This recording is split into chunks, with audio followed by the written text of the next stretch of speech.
Assalamualaikum warahmatullahi wabarakatuh. Perkenalkan, nama saya Marcelino Diego Tristan Diputra, NPM 0213121047 dari kelas 5A1 MSDM.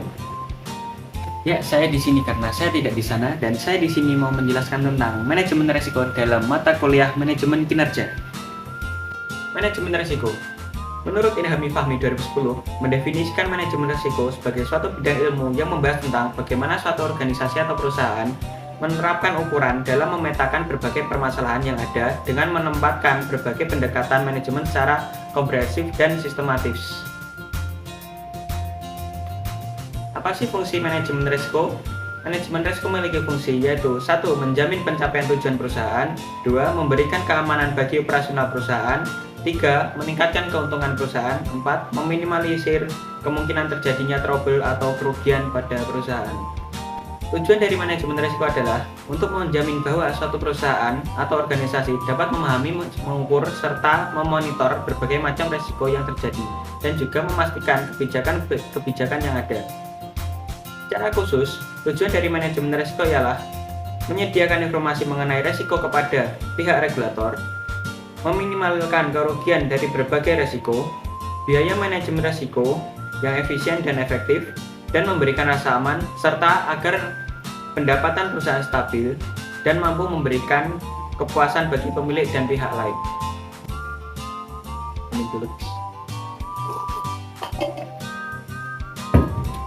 Jenis risiko dalam manajemen risiko dibagi menjadi dua, yaitu risiko internal dan eksternal. Yang tergolong risiko internal adalah strategi, kebijakan, nilai dan budaya organisasi, kapabilitas tinjauan dari sumber daya dan pengetahuan, data, sistem informasi dan komunikasi, serta hubungan dengan pemangku kepentingan internal. Risiko internal ini seperti bumerang bagi perusahaan, karena mereka sendiri yang menetapkan dan mereka sendiri yang menanggung risiko dari penetapan keputusan tersebut. Sedangkan risiko eksternal antara lain faktor sosial, budaya, politik, hukum, teknologi, ekonomi, dan lingkungan, baik lingkungan internasional, nasional, regional, maupun lokal. Manajemen risiko memiliki prinsip yaitu 1. Perumusan tujuan yang hendak dicapai dalam pengelolaan risiko perusahaan melalui langkah-langkah antisipasi risiko secara umum yang bertujuan untuk menghindari segala bentuk pemborosan. 2. Kesatuan arah. Yang dimaksud kesatuan arah di sini adalah seperti karyawan yang bekerja di salah satu bagian hanya menerima instruksi mengenai kegiatan tertentu dari seorang kepala bagian yang menjadi atasannya. Jadi tidak ada informasi atau perintah yang bersimpangan. 3. Pembagian kerja dan pendelegasian wewenang. Tujuan dari pendelegasian wewenang adalah untuk mencapai hasil akhir yang maksimal dan sesuai serta yang diinginkan dengan mendelegasikan sebagian tugasnya pada bawahan. 4. Koordinasi. Koordinasi merupakan salah satu fungsi manajemen atau proses pengintegrasian, sinkronisasi, serta penyederhanaan pelaksanaan tugas yang terpisah-pisah secara terus-menerus untuk mencapai tujuan yang efektif dan efisien. Tahap-tahap dalam manajemen risiko. A. Identifikasi risiko perusahaan. Identifikasi risiko bisa dilakukan dengan bantuan penggunaan checklist. Dalam sebuah perusahaan, diperlukan metode yang sistematis untuk mengeksplorasi semua segi dari perusahaan.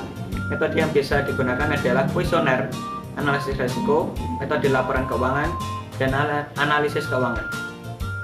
Untuk indikator setiap perusahaan tidaklah sama, dari perusahaan dagang, jasa, atau organisasi kesehatan seperti rumah sakit, yayasan itu berbeda.